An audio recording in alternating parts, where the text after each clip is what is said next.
চলো এখন আমাদের সাথে তাওয়াং। এই বাইরেটা দেখলাম অসাধারণ লাগছে, এরকম ভাবে যদি ঘুম ভাঙে কি সুন্দর লাগে যেন মেঘ।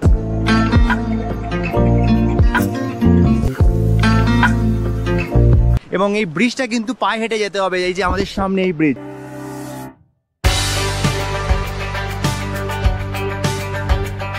জাস্ট এরকম সামনে এক হাত দু হাতের থেকে কিছু দেখা যাচ্ছে না। এখন এই যে সামনেই তোমাদের বললাম এটাই হচ্ছে সেলা গেট, টেকনিক্যালি এটাই হচ্ছে সেলা লেক, বিখ্যাত জায়গা যেটা হচ্ছে যশবন্তগড় ওয়ার মেমোরিয়াল। দুজন লোকাল মেয়ে সেলা এবং নুরা এবং যশবন্ত সিং এর এই বীরত্বের কাহিনী শুনতে গেলে এই জায়গায় তোমাদের কিন্তু আসতেই হবে। অবশেষে আমরা আমাদের বহু প্রতীক্ষিত জায়গা তাওয়াংয়ে পৌঁছে গেছিলাম। Good morning from Sangti valley. Good morning, একটা শুভ সকাল সাংটি ভ্যালি নেচারের মধ্যে আছি আমরা, একদম ব্রেকফাস্ট করব আর তোমাদেরকে পুরো ভ্যালিটা যতটা পারবো ঘুরে দেখাবো। মধুরমা পেছনটা আগে দেখাই, দেখো শুধু দেখো এখানে মেঘ আটকে আছে কি সুন্দর। তো কালকে আমাদের সারা রাত প্রায় বৃষ্টি হয়েছিল, হালকা হালকা রাতের দিকে কমেছিল। আজকে জানি না, আমরা আজকে সেলা পাস হয়ে আমরা আজকে তাওয়াং যাব। তো অনেকগুলো আজকে জায়গা কভার করতে হবে, 8:30 থেকে 8:45-এর মধ্যে বেরোতেই হবে। আমাদের সবাই রেডি, প্রায় ব্রেকফাস্ট করবো আর দেন বেরিয়ে যাব। আর এই বাইরেটা দেখলাম অসাধারণ লাগছে, এরমভাবে যদি ঘুম ভাঙে কি সুন্দর লাগে যেন মেঘ আটকে আছে। তো তোমাদের দেখাই পুরোটা একবার সিনেম্যাটিক ওয়েতে।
তো আমরা এখন ব্রেকফাস্ট করতে চলে এসেছি। এই ব্রেকফাস্ট করেই আমরা তাড়াতাড়ি এবার বেরোবো সাংটি ভ্যালি থেকে। আপাতত আমাদের রুটি আলু সবজি, আর যারা যারা অমলেট খাবে তাদের মধ্যে আলু সবজি রুটি আর অমলেট দিয়ে ব্রেকফাস্ট করে চা খেয়ে খুব তাড়াতাড়ি যতটা সম্ভব তাড়াতাড়ি বেরোবো, কারণ আজকে আমাদের অনেকগুলো জায়গা স্পট কভার করতে হবে। এই হচ্ছে খাবারের জায়গা এইখানে, আর এখানের এতে জানলা দিয়েই যেটা মেন, যেটা তোমরা আগেও বুঝে গেছো, কারণ এই হচ্ছে সাংটি রিভার বয়ে যাচ্ছে। তো চলো এখন আমাদের সাথে তাওয়াং। তো তাওয়াং যেতে কিন্তু সময় লাগবে, কারণ আমরা অনেকগুলো জায়গা কভার করতে করতে যাব। তো চলো, গাড়ি আমাদের এই যে রেডি, এখানে আমাদের hotel and homestay landing river view. তো আমরা এবার যাই তাওয়াং। তো আমরা এখন আছি সাংটি ভিলেজে, মানে আমাদের যে হোমস্টেটা সেখান থেকে একটু এগিয়ে আসলেই সামনেই বা ডান দিকে যেখানে ওয়েলকাম টু সাংটি লেখা আছে, ওখানে একটা সুন্দর সাংটি ভিলেজে দারুণ ব্রিজ আছে, এবং এই ব্রিজটা কিন্তু পায়ে হেঁটে যেতে হবে, এই যে আমাদের সামনে এই ব্রিজ। তো চলো তোমাদের একটু সিনেম্যাটিক ওয়েতে এই জায়গাটা দেখাই।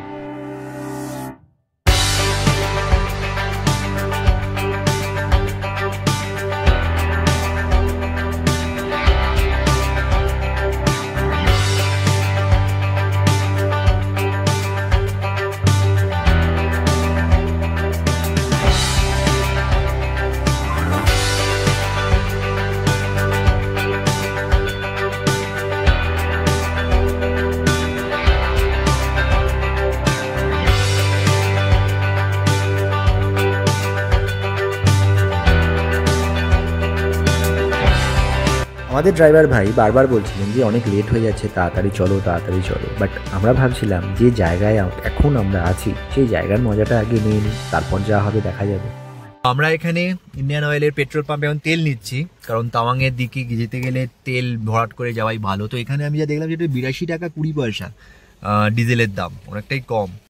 তো এখান থেকে সেলা পাস আরও প্রায় 1 ঘন্টা 20-25 মিনিট লাগবে। এবং এই যে যদি নর্মাল অনেক সময় এখানে যদি খুব স্নোফল হয়, তাহলে এই সব জায়গা তো 1-1.5 ফুট করে বরফ হয়ে যাবে। এখানেও গাড়িতে চেন লাগাতে হয়, এই জায়গা থেকেই চালু হয়ে যায়।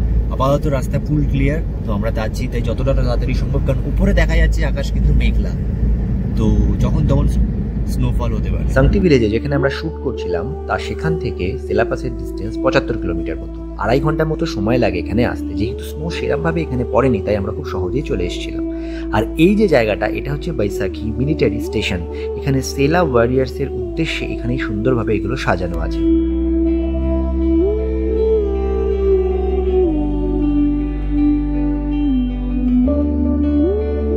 আমরা বৈশাখী যে চেকপোস্ট ছিল সেটা হয়তো খুব ভালো করে দেখাতে পারিনি, আমরা ফেরবার সময় দেখাবো কারণ আমাদের সময় কম। সেটাকে ক্রস করে, সেটা 11,500 ফিট হাইট সি লেভেল থেকে, সেটাকে ক্রস করে কিছুটা এগোলেই সেলা পাশের দিকে কিন্তু চারিদিকে বরফ আমরা দেখতে পেতে শুরু করেছি, এবং সেগুলো কিন্তু একদম সদ্য পড়া বরফ, হয়তো কাল রাত্রে পড়েছে বা আজ সকালে পড়েছে, এবং এখনো প্রেডিকশন আছে বরফ। আমরা সেলা পাসে যত কাছে আসছিলাম তত ভিজিবিলিটি যেন শূন্য হয়ে গেছিল, হ্যাঁ, এবং বরফও পড়ছিল হালকা হালকা। তো সত্যি সামনে থেকে সামনের গাড়িও কিন্তু তখন কিচ্ছু দেখা যাচ্ছিল না। তো এটাই হচ্ছে সেলা টানেল, যেটা আমরা হয়তো এদিকে যদি বন্ধ থাকতো তাহলে আমরা এদিক দিয়ে যেতে হতো, ফেরবার সময় আমরা এদিক দিয়েও ফিরতে পারি। সেলা টানেলটা এইদিকে, আর আমাদের ডান দিকে গাড়ি ঘুরে যাচ্ছে এই দিক দিয়ে আমরা সেলা পাশের দিকে। কিচ্ছু ভিজিবিলিটি নেই, জাস্ট অনেকক্ষণ ধরে জাস্ট এরকম সামনে 1 হাত 2 হাতের থেকে কিছু দেখা যাচ্ছে না, আর চারিদিকে এখন বরফই বরফ। সেইভাবে ব্ল্যাক আইস ছিল না বলে আমাদের গাড়িতে চেন লাগানোর প্রয়োজন বোধ করিনি, কিন্তু রাস্তা কিন্তু বেশ থ্রিলিং একটা ছিল। বরফও পড়ছিল, হালকা ব্ল্যাক আইসও ছিল, এবং ভিজিবিলিটি একদম শূন্য। কিন্তু সেদিনের সেই অভিজ্ঞতা কিন্তু আমাদের সারা জীবন মনে থাকবে। তো আমরা অ্যাট লাস্ট এসে গেছি সেলা গেট, এরপরে একদম সামনে যাব সেলা পাসের দিকে। তো আমরা এখন এই যে সামনেই তোমাদের বললাম এটাই হচ্ছে সেলা গেট, এখন পুরো কুয়াশা একেবারে ভরপুর, খুব ভালো লাগবে। কিন্তু এটাই হচ্ছে সেলা গেট, যা মেন সেলা গেট। এটাকে ক্রস করে গেলেই হচ্ছে আমাদের সেলা পাস আর সেলা লেক। আর সবচেয়ে বড় কথা আমাদের জন্য যারা সবসময় এখানে থাকেন সেটা হচ্ছে আমাদের আর্মির যারা স্যারেরা থাকেন সবসময়, সারা দিন রাত তারা এখানে গার্ড করে, শুধুমাত্র তারা আছেন বলেই আমরা সেফলি এখানে বিচরণ করতে পারি বা আমরা সব জায়গায় থাকতে পারি। তাহলে হ্যাটস অফ টু আমাদের আর্মি স্যারদের জন্য। আর এই হচ্ছে আমাদের the great Sela Gate, 13,700 feet. এই যে এখানে সমস্ত বাইকাররা তাদের মানে চিহ্ন একটা করে রেখে যায় সব কিছুই। তো সেলা গেটের এই যে এখানেই লেখা আছে ওয়েলকাম টু সেলা, 13,700 ফিটে। আর এই হচ্ছে সেই জায়গা। এর সম্পর্কে তোমাদের আমরা শেষে বলবো, যখন আমরা এর পরে জসবন্তগড় ওয়ার মেমোরিয়ালে যাব, এর পুরো গল্প। অ্যাকচুয়ালি সেলা কে ছিলেন, একজন এখানকার লোকাল যে মেয়ে ছিলেন সেই সম্পর্কে, সেগুলো সমস্ত কিছু জানাবো। আর এখানে দেখো, এখানে একটা সিঁড়ি আছে এই যে গেটের পাশ দিয়ে, এই ছোট্ট করে একটা সিঁড়ি, এখান দিয়ে সোজা গেলে এখানে একটা ছোট্ট ওদের মোনাস্ট্রি ঠিক নয়, বাট একটা কাইন্ড অফ মোনাস্ট্রি টাইপের ওদের করা আছে। খুব সুন্দর ওয়েদার, পুরো একেবারে ক্লাউডি। যে ভয়টা আমরা পাচ্ছিলাম যে আমরা ক্রস করতে পারবো কিনা, প্রচণ্ড রুমার্স কিন্তু এখানে থাকে। মানে তুমি যখন সামনে আসবে প্রচুর লোক বলবে ব্ল্যাক আইসে ভর্তি, আপনি যেতে পারবেন না, আপনি এটা করতে পারবেন না, সেটা করতে পারবেন না। কিন্তু যদি চেন থাকে তোমরা সহজে চলে আসতে পারবে। তারপর সামনে এসে দেখবে হয়তো কিছুই নেই এত কিছু। তো এই হচ্ছে সেলা গেট। চলো এবার সামনের দিকে।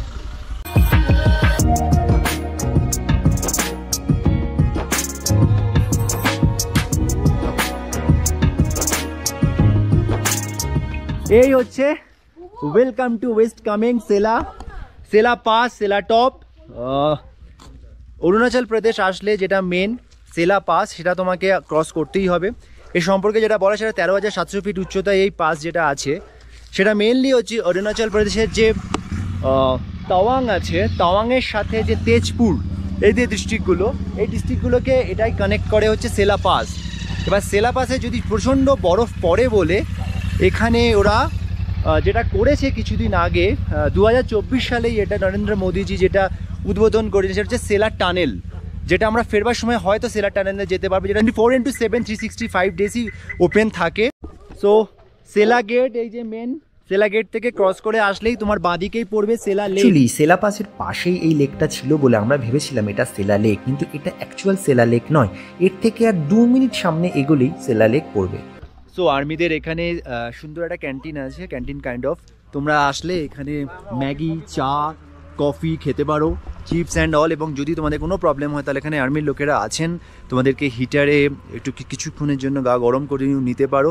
তবে একটু সময় দিও, যে ভয় বা যে জিনিসটা সবাই বলবে যে রিউমার্স দেবে এইটা হবে সেইটা হবে, আমি নিশ্চিন্তে এসো, টেনশন ফ্রি হয়ে এসো, রিল্যাক্সে এসো, কিচ্ছু হবে না সেরকম কিছু। তো তোমাদের যেটা দেখালাম ওটা আমি একটু ভুল বলেছি, সেলা লেক ওটারও একটা পার্ট, ছোট একটা যে জিনিসটা, কিন্তু মেন যে সেলা লেক যে জিনিসটা যেটা বলা হয় আর কি, টেকনিক্যালি এটাই হচ্ছে সেলা লেক। তো ওখান থেকে রাস্তা আছে নিচে নামার, তো নিচে যখন রাস্তা নামার আছে আমি তো অবভিয়াসলি নিচে গিয়ে তোমাদের দেখাবোই।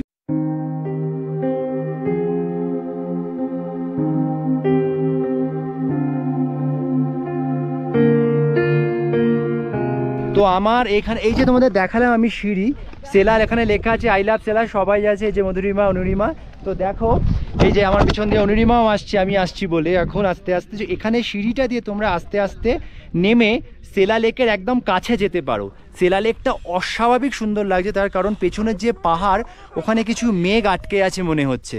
তো অবশ্যই সেলা লেক তুমি যে কোনো লেকের ওপর থেকে যে ভিউটা পাবে সেটা অনেক বেশি সুন্দর, কিন্তু সামনে গিয়ে তার দেখার মাহাত্ম্যটাই আলাদা। চলো আমাদের সাথে সেলা লেকের একদম পাশে।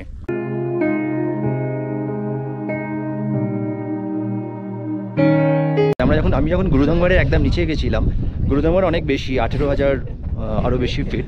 তো তখন গুরুদঙ্গরের একদম নিচে নামার সময় যখন খুব কম লোকই নেমেছিল, টেকনিক্যালি কিছু নেপালি, কিছু ভুটানি না ওখানকার লোকালস, আর আমি নেমেছিলাম। তো তখন একটা অদ্ভুত অভিজ্ঞতা হয়েছিল। কিন্তু এখানে কিছু কিছু করে লোক কিন্তু নামছে, আস্তে আস্তে নামছে, কারণ এটা 13,700 ফিটের লেক, আর গুরুদঙ্গর ছিল 18,400, তো অনেকটা ডিফারেন্স ছিল। তো লেকের এই জায়গাটা কিন্তু খুব সুন্দরভাবে এদের করে দিয়েছে, মানে যতটা সুন্দরভাবে করা যায় ততটাই। তুমি দেখো এই যে এরকমই রাস্তা করা আছে, করে ওইখানটা আবার বাঁধানোও আছে। এই যে লেকের ওই জায়গার যে ভিউটা আসছে না, যখন মেঘ চলে আসছে বা কিছু, সেটা একটা অদ্ভুত মেসমারাইজিং ভিউ আসছে। সেলা লেক 13,700 ফিট উচ্চতায় অবস্থিত এই হাই মাউন্টেন লেক এক কথায় অসাধারণ ছিল। হ্যাঁ, আমি জানি না ক্যামেরায় আমি কতটা সুন্দরভাবে তোমাদের দেখাতে পারবো, বাট খালি চোখে অসাধারণ লেগেছিল। খুব সুন্দরভাবে এখানে বাঁধানো আছে, যেটা বললাম। এই হচ্ছে সেলা লেকের একদম কাছের ভিউ, সেলা লেকের কিছু সিনেম্যাটিক ভিউ।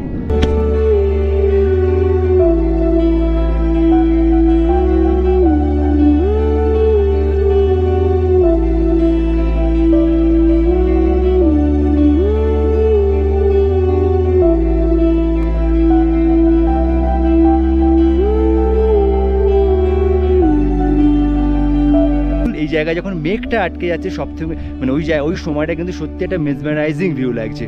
তো চলো আমাদের সময় এখানে হয়ে গেছে, এবার আমরা উপরে যাব। আপাতত this is Sela Lake for the last time.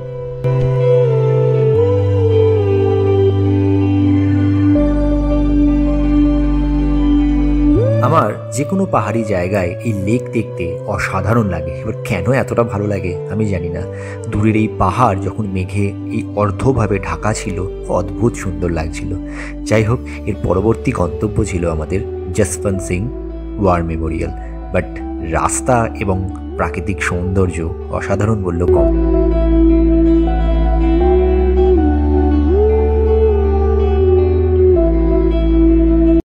তো আমরা এসে গেছি, চলো। তো আমরা এসে গেছি যেটা এখানকার আর একটা সব থেকে বিখ্যাত জায়গা, যেটা হচ্ছে যশবন্তগড় ওয়ার মেমোরিয়াল। এবার এর সম্পর্কে পুরো গল্প তোমাদের আছে, সেটা সমস্ত কিছু আমরা একটু পরে বলছি। তোমাদের দেখিয়ে দিই, এই হচ্ছে আমাদের যশবন্তগড় ওয়ার মেমোরিয়াল, খুব সুন্দরভাবে সাজানো। আর গেটটা হচ্ছে এই দিকে, এখানে সমস্ত গাড়ি থাকে, আর গেট হচ্ছে এই দিকে, এই দিক দিয়ে তোমাকে আগে ঢুকতে হবে। তো আর এখানে আর্মি ক্যান্টিনও আছে, দেখো ক্যাফেটেরিয়া লেখা আছে। তো আগে আমরা তাড়াতাড়ি যাই, 2:30 প্রায় বেজে গেছে। আমরা এটা দেখে দেন আবার নুরেরাং ওয়াটারফল দেখে তারপর তাওয়াংয়ের দিকে যাব। এই যশবন্তগড় ওয়ার মেমোরিয়াল বা পুরো অরুণাচল বা তাওয়াংয়ের মেন যে হিস্ট্রি, সেটা হচ্ছে ইন্ডো চায়না ওয়ার। না, যে ওয়ার হয়েছিল 1962-তে, সেই যুদ্ধে রাইফেলম্যান যশবন্ত সিং ছিলেন। তিনি লাস্টের দিকে পেছনে গুলি খেয়েছিলেন, এবং গুলি খাওয়ার পরে উনি একটা গাছের সাহারায় গিয়ে বসে নিজের দেহত্যাগ করেছিলেন। এবং সেই গাছটাই ওয়ার মেমোরিয়ালে দেখা যাবে। এবং যশবন্ত সিংকে এখনো আর্মির লোকেরা হ্যাঁ, এই যে রাইফেলম্যান জসবন্ত সিং এর একটা এখানে মূর্তি করা। সো এখনো আর্মির লোকেরা সে তাদের মধ্যে আছে এইভাবে ভেবে, তার একটা বেড আছে, তাকে খাবার দেওয়া হয়, সবকিছুই ভেতরে মিউজিয়াম বা ওয়ার মেমোরিয়ালে দেখা যাবে। জসবন্ত সিং একা 72 ঘন্টা সেলাপাসের ওখানে ইন্দো চায়না যুদ্ধে চাইনিজ আর্মিকে আটকে রেখেছিলেন এবং এখানকারই লোকাল সেলা, যিনি নাকি জসবন্ত সিংকে প্রেম করতেন, তিনি তাকে সাহায্য করেছিলেন এবং তাকেও চাইনিজরা কিন্তু গুলি করে হত্যা করেছিল। এবং সেলার বোন ছিলেন হচ্ছে নুরা এবং তিনিও হেল্প করেছিলেন জসবন্ত সিংকে। এই দুজনের নামেই কিন্তু সেলা পাস, সেলা লেক এবং নুরার নামে নুরানাং ওয়াটারফল। তো এই সেই বিছানা জসবন্ত স্যারের, ওনার যে নামে রাখা আছে, ওনার ব্যাগ, ওনার কম্বল এরকমভাবে সমস্ত কিছু রাখা আছে এবং ওনাকে এইভাবেই এখানে রাখা আছে। তো তোমরা এখানে আসলে অবশ্যই আসবে, আমরা সবাই জানি, কিছুটা সময় এখানে দেবে, এর ইতিহাস সম্পর্কে জানবে। আশা করি তোমাদের সবার খুব ভালো লাগবে। Thank you sir. বেড যেটা আমরা দেখালাম, যা মানে জুতো যেটা স্যারের দেখালাম জসবন্ত স্যারেরই, জসবন্ত সিং স্যারের, তো সেখানে এখনও 2018 সালে উনি রিটায়ার করেছেন, তার সময় সেটা ধরা হয়েছে এবং তার আগে অবধিও এখানে বলা হতো যে তার জুতো নোংরা হচ্ছে, তিনি আসতেন, তিনি শুতেন, তার সমস্ত কিছু সরতেন। তো যেটা বললেন ওখানকার যিনি একজন আর্মি স্যার আছেন, যে এই যে সবুজ কালারের এইগুলো ফেন্সিং করা আছে, দেখো এখানে ছবি, এখানে প্রায় 300 জন চাইনিজ আর্মিকে উনি একা, রাইফেলম্যান উনি একা এখানে মতকা ঘাট উতারা উনি যেটা বললেন, মানে উনি মেরেছিলেন বা তাদেরকে এখানে পোতা হয়েছিল। এখানে একটা গান চলছিল বলে এখানে মিউজিক বন্ধ করা হলো। আমি এখানে বলতে চেয়েছিলাম যে ওই যে সামনে আমরা গেছিলাম, তার থেকে আর 100 মিটার সামনে গেলেই হচ্ছে সেই জায়গা যেখানে সেই গাছটা আছে যাকে পিট করে জসবন্ত সিং মারা গেছিলেন। দুজন লোকাল মেয়ে সেলা এবং নুরা এবং জসবন্ত সিং এর এই বীরত্বের কাহিনী শুনতে গেলে এই জায়গায় তোমাদের কিন্তু আসতেই হবে এবং একটু সময় নিয়ে সমস্ত কিছু দেখতে হবে, শুনতে হবে। এই দেখো এখানে এখনো কিন্তু এই বাংকার আছে, যেখানে এই বাংকারে কিন্তু ইন্ডিয়ান আর্মির লোকেরা এখান থেকেই চাইনিজদের সাথে যুদ্ধ করতো। হচ্ছে সেই বাংকার, এখান দিয়ে এসে এইখান দিয়ে কিন্তু ওই পাহাড়ের ওখানে ওরা যুদ্ধ করে। এটা একটা অদ্ভুত অন্যরকম এক্সপেরিয়েন্স হচ্ছে, সত্যি এটা অদ্ভুত।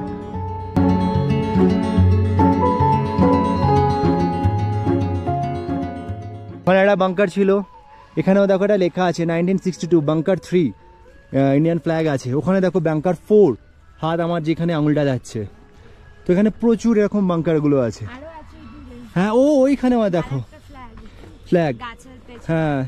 তো এখানে ভর্তি বাংকার, এখান থেকে যুদ্ধ ওই সামনের দিকে চীনের কোনো পাহাড়ে করা হয়েছে। এই হলো সেই জায়গা যেখানে সেই গাছ এখনো রাখা আছে যেখানে জসবন্ত সিং মারা গেছিলেন এবং এখানে একজন আর্মি সমস্ত কিছু ব্রিফ দিয়েছিলেন, যেটা ভিডিও করা বারণ করা ছিল বলে আমরা কিছু করিনি। এখানে জসবন্ত সিং এর সমস্ত কিছু রাখা আছে এবং সেলা, নুরা তাদের সমস্ত কাহিনী এখানে উল্লেখ করা আছে। আর এই যে মূর্তি, এটা কিন্তু জসবন্ত সিং এরই মূর্তি। এবং দেখো এখানে যে ছবি আছে সেখানে নানান আর্মির জিনিস রয়েছে। এই যে টেলিফোন, এটা তখন ইউজ করা হতো যুদ্ধের সময়, এইটা জসবন্ত সিং এর মেশিন গান ছিল বা রাইফেল ছিল। আর এই হলো সেই গাছ, এই গাছের সামনে এখনও অনেকে চিঠি দেয় এবং সবাই মনে করে এখানে চিঠি দিলে তার মনস্কামনা পূরণ করবেন জসবন্ত সিং স্যার। এগুলো সমস্ত জসবন্ত সিং স্যারের ব্যবহার করা জিনিস এবং এইখানে একটা ঘন্টা আছে, এই ঘন্টা বাজিয়ে আমরা প্রমাণ দিই যে জসবন্ত সিং স্যারকে আমরা সবাই তার সাথে আছি। সো 1962-এ 20th অক্টোবর অ্যাকচুয়ালি চাইনিজ আর্মিরা ঢুকে পড়েছিল ইন্ডিয়ায় বর্ডার ক্রস করে, অ্যান্ড 17 নভেম্বর 1962-এ মেন ওয়ারটা হয়, যেখানে 3 জন বাঙালিও ছিলেন, যার মধ্যে সবথেকে গুরুতর ভূমিকা নেভায় হচ্ছে রাইফেলম্যান জসবন্ত সিং। 17 নভেম্বর 1962-এ মেন ওয়ারটা স্টার্ট হয়, ইন্ডো চাইনিজ যে ওয়ারটা হয়েছিল। আর এটাই হলো সেই ক্যাফেটেরিয়া। এখানেও মিউজিক হচ্ছিল বলে আমার কথা বন্ধ করা হলো। আসলে এই যে জায়গা, এখানেও কিন্তু আর্মির লোকেরাই চালান। এখানে মোট 15 জন মতন আর্মি আছেন, যার মধ্যে 2 জন সবসময় জসবন্ত সিং এর ওই মন্দিরে থাকেন এবং বাকিরা নানান কাজে লিপ্ত থাকেন। এই ক্যান্টিনও কিন্তু তাদের মধ্যেই চালানো করা হয় এবং এখানে আমাদের জন্য 50 টাকার বিনিময়ে খাবার পাওয়া যায়। তো এখানে আমরা ক্যাফেটেরিয়া যেটা আছে একদম ওয়ার মেমোরিয়ালের পাশেই, সেখান থেকে আমরা এই যে রাজমা রাইস নিয়েছি এবং এখানে ডাল রাইস নিয়েছি। 50 টাকা করে দাম, আর্মির লোকেরাই চালান। এবং আমরা কিছু জ্যাকেট কিনেছি, যেটা তোমাদের পরে দেখাবো, আর্মিদের থেকেই। একটু প্রাইস বেশি কিন্তু নিয়েছি, তাও আমরা অ্যাজ এ স্মৃতি।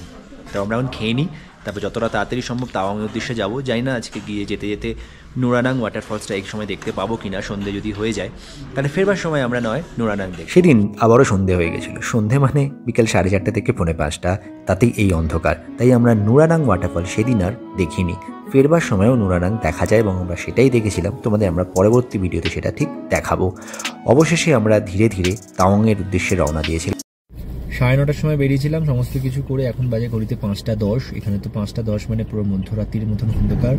কিন্তু এই যে বাদিক দিয়ে রাস্তা, এখান থেকে উঠলেই এই চড়াইটায় আমরা তাওয়াংয়ে উঠছি। এই যে রাস্তা সোজা নয়, বাঁদিকে। সোজাটাই মেন তো রাস্তা। আচ্ছা, সোজাটাই মেন। তো আমরা বাঁদিকের এই শর্টকাটটা নিলাম, আরো একটু তাড়াতাড়ি হয়ে যাবে। এখান থেকে গেলে আর 10-12 মিনিট লাগবে আমাদের হোটেল যেতে। অবশেষে আমরা আমাদের বহু প্রতীক্ষিত জায়গা তাওয়াংয়ে পৌঁছে গেছিলাম। বেশ ঠান্ডা ছিল এবং তাওয়াংয়ের সমস্ত গল্প আমাদের নেক্সট 2 এপিসোডে থাকবে। আর এই ভিডিও কেমন লাগলো অবশ্যই জানিও। ভালো লাগলে লাইক, শেয়ার আর কমেন্ট করো। আর চ্যানেলে যারা নতুন তারা অবশ্যই চ্যানেল সাবস্ক্রাইব করে দিও। সাবস্ক্রাইব করার সময় বেল বাটনটা অবশ্যই বাজিয়ে দিও। আপাতত এই ভিডিও এখানেই শেষ করলাম। তোমরা সবাই ভালো থেকো আর তোমাদের সকলকে মেরি ক্রিসমাস আর হ্যাপি নিউ ইয়ার। আমাদের পাশে থেকো, নতুন ভিডিও খুব তাড়াতাড়ি আসবে।